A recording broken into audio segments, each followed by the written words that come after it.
beautiful sermon. And Monsignor Highland, thanks for celebrating today. And thanks everyone for being here as a part of this celebration of my mom's life and her many blessings. As most of you know, this is usually my dad's job.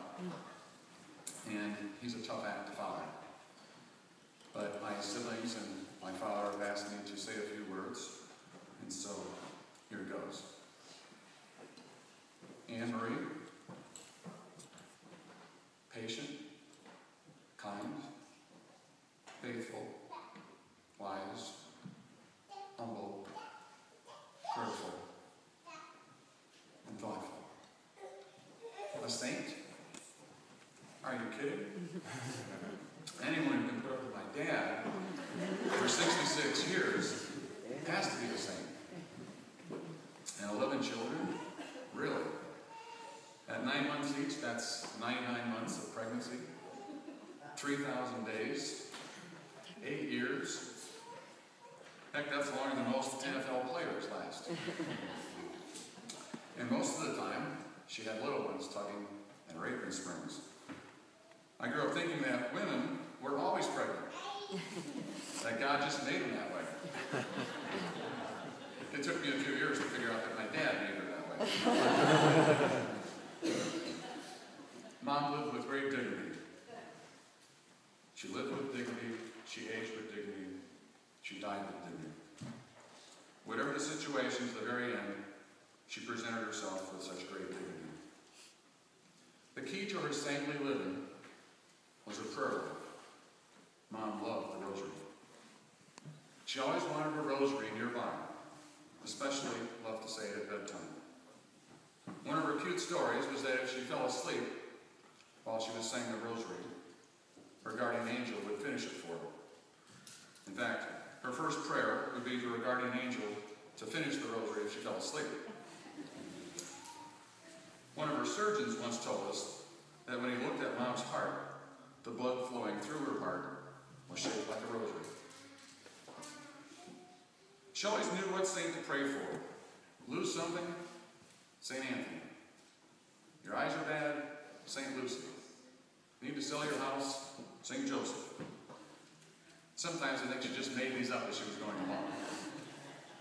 But her prayers were answered. I remember just how many years ago, Pat and Bill, we were right here at this church, and we were planning a reception down at my mom and dad's house at Trexler, and it started thundering right outside this church, and we were all worried about the reception, but rained all over the county, but not down at Trexler. My mom had a way of even doing weather. It'd take a long day to list all the miracles that her prayers performed. My siblings, their spouses and families have all been just amazing, especially these past few years.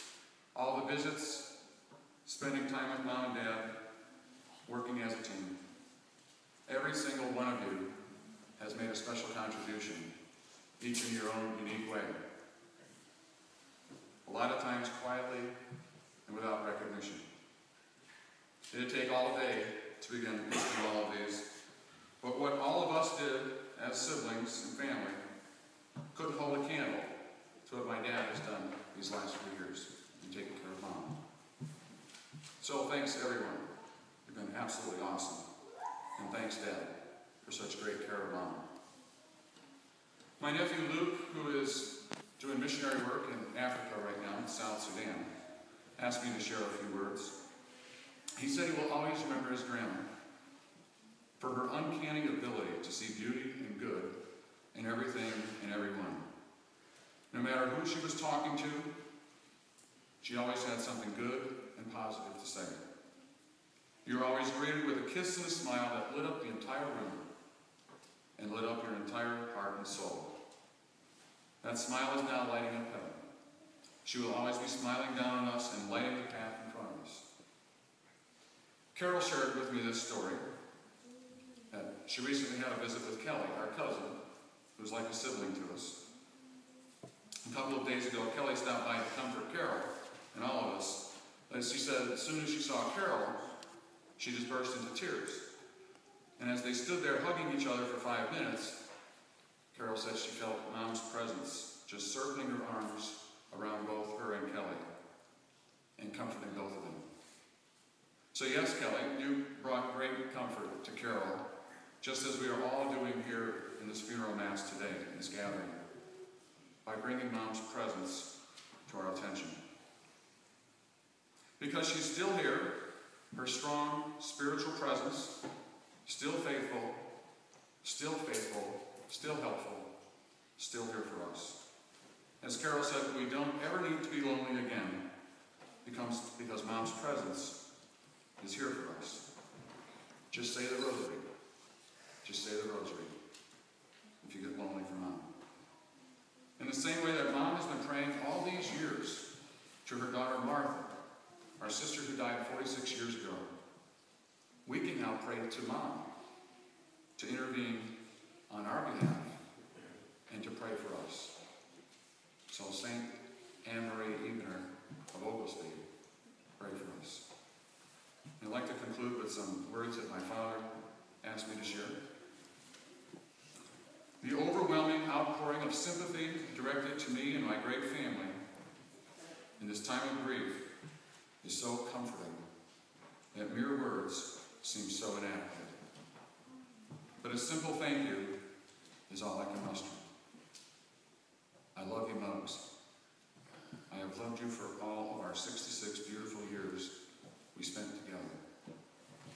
I will miss you, but cherish your memory and continue to love you for the rest of my life.